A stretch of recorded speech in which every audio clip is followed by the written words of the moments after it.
here with head softball coach Sarah O'Malley Fisher after an impressive split against Benedictine University. Coach, final thoughts. We've been really working hard to start our conference weekend well. And everything that we've done up to this point, there's been reasons for it. We have a process. We really work hard on making sure that we have a game plan when we go in.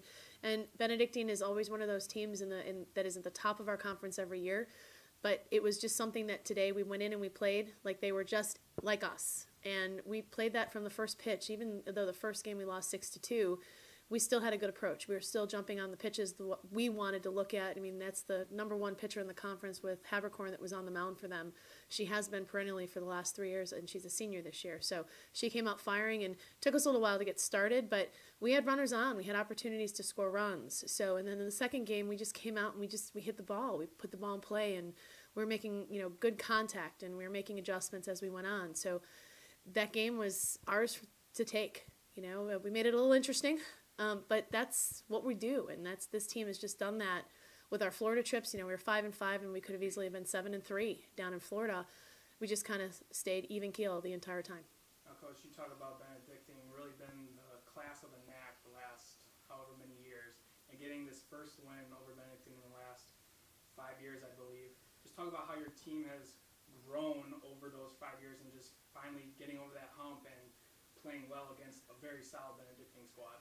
Well, I think it started last year. It really did at the conference tournament. I mean, we came out and were able to have 2 really solid games against them at the conference tournament. And I think that kind of changed just the momentum that we had, that we could compete with whoever we're playing against. And I think that's kind of where we focused on that a little bit. So when things got a little dicey in the second game and they tied it up, we were up 5-1 and they ended up tying it at 5-5. We were able to come back. We answered. We answered with 2 runs in the next inning, and then we answered with another tie, an ensuring run in the 7th inning. So I think all those things have just kind of we've just kind of worked it. We just believe in it, and to play them the way we did, they're a team that is constantly year in year out. They know how to win, and I think we're figuring that out ourselves.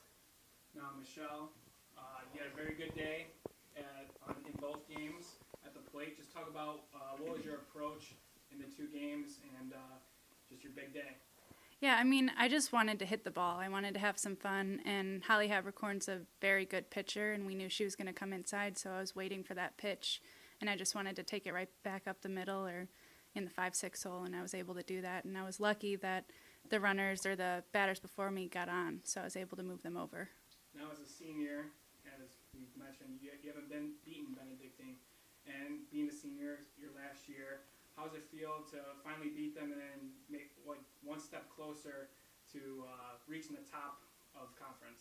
Yeah, I mean, I actually got emotional after the game because we've put in so much work to be here, and I've gotten to see our team grow from the last 4 years, and it's just amazing that we finally reached a point where we're competing with everyone in the conference, and Benedictine year in and year out is just great, and now we're at that level where we can compete. Now, Marita, pitcher, Game 2 winner. Follow the game plan from Coach G, make it move, right? So just how did you execute the plan on the mound? I have one job, and that's been it, is make it move. Coach G and our pitching coach have really been working on that with us, and I'm very, very thankful for that. When I do that, if they do make contact, I have the faith and confidence in my defense to make the play and get it out. So I'm thankful to have them behind me, and once I get it done, I know we'll be great. Give a shout out to Julianne Nation, who pitched the first game, and I know Courtney Pepper came in and kind of closed it down, but Julianne had a phenomenal game in the first game.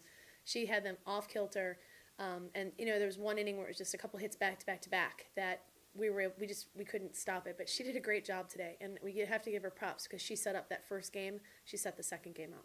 So that's something that her and Courtney Pepper, who did come in the later innings, they need to get some credit for that too, because we were ready to go second game, as Marita said, because we know we've got the faith in everybody else behind them. So I just want to give a shout out to both of them today too.